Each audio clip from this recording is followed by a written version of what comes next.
Olá, bom dia, tarde ou noite, como vocês estão? Então, a gente vai dar continuidade, né, ao nosso assunto, ao nosso quadro, que é o retorno do filho pródigo de Rembrandt, beleza? E a nossa aula todinha hoje, ela está em 3 páginas, na 155 a 158, tá? E aí eu quero trazer à memória de vocês o seguinte: o nosso quadro é o retorno do filho pródigo. A gente está falando de um artista chamado Rembrandt, que foi um pintor muito famoso e conhecido, tá? É respeitado no mundo inteiro, é reconhecido no mundo inteiro, tá? É um dos maiores representantes que a gente tem da arte, né? Ele foi muito famoso, ele pintava o que queria, as cenas religiosas, era da forma como ele achava, porém, houve vários incidentes na vida, lembra? Ele perdeu o filho, a esposa e tudo mais, né? E aí ele teve que se adequar, né? A não mais fazer o que queria e tentar fazer realmente agora para poder sobreviver. Mas, enquanto ele estava lá, no tempo áureo dele, eu convido aos senhores a analisar essa obra dele, né? Que a gente vai trabalhar ponto por ponto. Deixa eu colocar aqui. E aí está o retorno do filho pródigo. Eu vou sumir para que a sua atenção fique toda nessa tela, tá bom? Então daqui a pouco eu volto e a gente troca mais ideia, tá? Então escute a minha voz. Vamos lá, gente.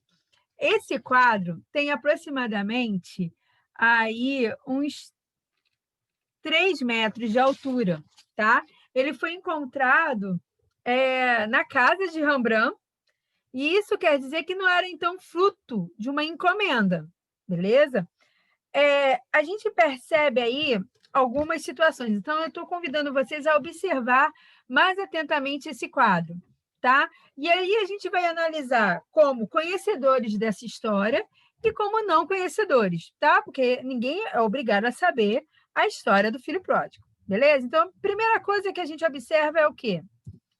Na tela consta 6 pessoas. Consegue contar comigo?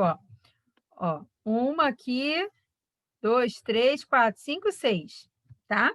O artista escolheu colocar na tela 6 pessoas que não estão falando nada e percebemos isso porque não há um movimento brusco. Tá tudo muito silencioso, ok? Segunda observação. Olha o número 2 aqui.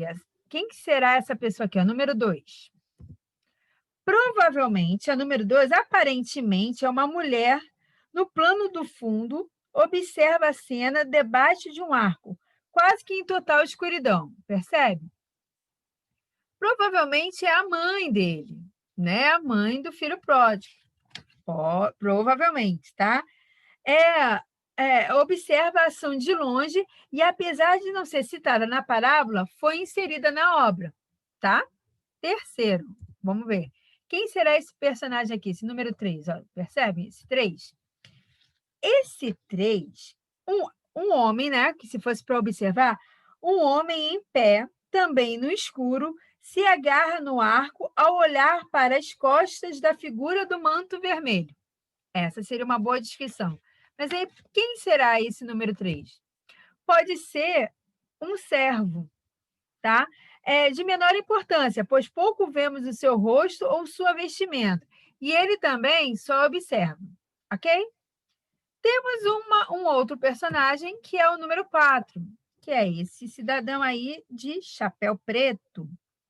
Um outro sentado, usando um chapéu preto e uma toga amarronzada, né? Uma capa, né? Ostentando um bigode bem arrumado, olha para frente pensativo, podendo notar um pouco mais de luz em seu rosto. Já começa aí a clarear. Quem que será que pode ser esse? Né? Talvez ele seja um servo. Ah, perdão, gente, botei servo, mas é um servo de uma patente mais alta, como um contador, ok? Desconfiado, também olha para o patriarca e seu filho mais novo. Aí a gente chega aos personagens principais. Primeiro, a gente vai começar com esse número 5 aí. O número 5, esquerda desse homem, à nossa direita, em pé, também usando um manto vermelho, está um homem alto com uma longa barba grisalha. Usa roupas finas e segura uma mão na outra, tá? Repare esse detalhe. Seu rosto está muito bem iluminado e suas feições reluzem. Então, repara nessa observação, né? A gente tem aqui, cadê? Oh, meu Deus. A gente tem aqui uma mão, uma na mão na outra, e já uma luz batendo na figura desse cidadão, né? Quem ele pode ser? Provavelmente é o filho mais velho, com seu rosto iluminado. Ele parece se segurar para não dizer o que realmente pensa sobre a situação. Seu olhar e suas mãos parecem reprovar a maneira como seu pai imediatamente perdoa o seu irmão mais novo. Então, sabe aquela coisa de segurar a mão assim para não avançar? Né? Foi uma expressão, a forma de ver de Rembrandt. Temos o personagem, agora, o número 6. O 6, no primeiro plano, é o que logo, né, a gente olha no primeiro plano, encontramos uma pessoa ajoelhada com vestes vermelhas rasgadas. Seu cinto é uma corda. Observa isso. Ele está sem um dos sapatos. O que ele ainda tem está gasto na altura do calcanhar. Seus cabelos foram raspados sem cuidado. Seus olhos estão fechados e inchados. Não consegue enxergar muito bem o seu rosto, pois está envelopado pela presença do outro homem mais velho, né? Então ele está lá meio que afogando, né, dentro. E aí a gente sabe que esse número 6 é o filho caçula, que é o pródigo, né? Que é o perdido, né? O pródigo vem de perdido. Ele chega e se ajoelha diante de seu pai, reconhecendo os seus erros e pedindo perdão. Sua aparência evidencia sua condição humilhante. E, por último, a gente tem o número 7. Esse outro homem, também barbado e usando uma capa vermelha, por isso que a gente deduz que o filho usa a mesma cor de capa do pai, tá? Por isso que a gente sabe que o número 5 é o filho mais velho. Também barbado, usando uma capa vermelha, sobre roupas finas. É o mais velho de todos. Ele, ainda em pé, se curva lentamente, levemente e abraça o homem ajoelhado, com um olhar calmo e sereno. Suas mãos cobrem o sujeito de cabelo raspado. A mão esquerda parece ser forte e a direita mais delicada. Juntas, as figuras 6 e 7 parecem formar uma unidade só, em forma oval, e recebem a maior parte da luz da cena. Ok? O pai, né, o número 7, que é o velho pai, ele é dono de tudo. E no passado teve que ceder aos desejos materiais de seu filho mais novo. Serenamente, abraça-o, observa-o, perdoa-o, sem se preocupar com o que os outros possam pensar, certo? E aí você fala assim, ai, Flávia, como, né, que a gente tem, como que dá para afirmar tudo isso, né, olhando, né, observando? Então, a gente tem aqui algumas pistas, alguns rastros visuais que eu quero que você observe, por isso que eu não vou aparecer, mas tudo isso está no seu livro, tá? Muitas pistas nos levam ao acontecimento mais importante. Todos os olhares nos levam à cena principal no primeiro plano.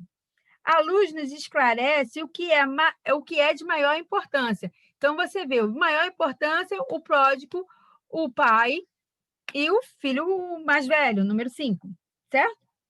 Os vermelhos nos mostram quem é nobre e quem não é. A importância da cor aí, né? Da coisa pictória. As figuras juntas, o homem ajoelhado e o senhor que o abraça, são enquadrados pelas linhas de um espaço, somente delas, como se fosse um pequeno palco elevado. Estão em destaque na cena, apesar de não estar no centro, são os destaques. O ponto de luz mais intenso, o ponto de luz mais intensa parece se encontrar na testa do senhor. E é verdade, né? De lá, a luz se dissipa pelo resto da superfície do quadro. O contraste de luminosidade entre as figuras principais e os outros participantes é imenso, né? Então tem essa coisa do barroco o tempo todo, do claro e escuro o tempo todo. Entre luz e sombra, sutis descobertas. Muito se discute sobre quem é quem nessa tela. O que podemos afirmar com mais segurança é que os três personagens que recebem luz são o filho mais novo, que é o pródigo, que se ajoelha diante do pai, o homem mais velho de barba, o homem mais velho e o de barba. O outro homem de barba à direita e em pé é o filho mais velho, que, de acordo com a parábola, fica em casa com seu pai e não concorda com a festa que ele proporciona ao filho mais novo. Seu manto vermelho se espelha no do pai e é da mesma cor, assim como a sua barba. Suas atitudes, no entanto, são distintas. As mãos do irmão mais velho estão entrelaçadas em um possível gesto de contenção, de emoção e de frustração. Há um sutil equilíbrio na composição. Dos 6 personagens, 3 são evidentemente participantes da história, enquanto os outros 3, apenas observam. 3 estão na luz e os outros 3 na sombra. Ninguém está no centro da tela, apesar de sabermos quem são os personagens principais. Apesar disso, nosso olhar com o auxílio da luz e de seus efeitos de contraste nos leva de uma figura à outra, certo? Na próxima aula, a gente vai continuar nessa observação, botei nessa observação, mas percebe, quando a gente consegue um olhar mais atento e a gente tem uma direção desse olhar, a gente consegue observar todas essas nuances, né? E eu acredito que se tivesse que fazer agora os exercícios que eu pedi da aula passada, ficaria muito mais fácil da gente poder descrever, né? E olha que eu tenho certeza que quem fez observou as figuras para poder responder, tá joia? Próxima aula a gente vai tratar das discrepâncias, né, da história real com o que foi falado. Peço agora aos senhores e senhoritas que façam o exercício, né? Continuem a fazer os exercícios de 2 a 5 lá do livro, tá? E qualquer coisa a gente se fala. Um beijo, tchau, tchau.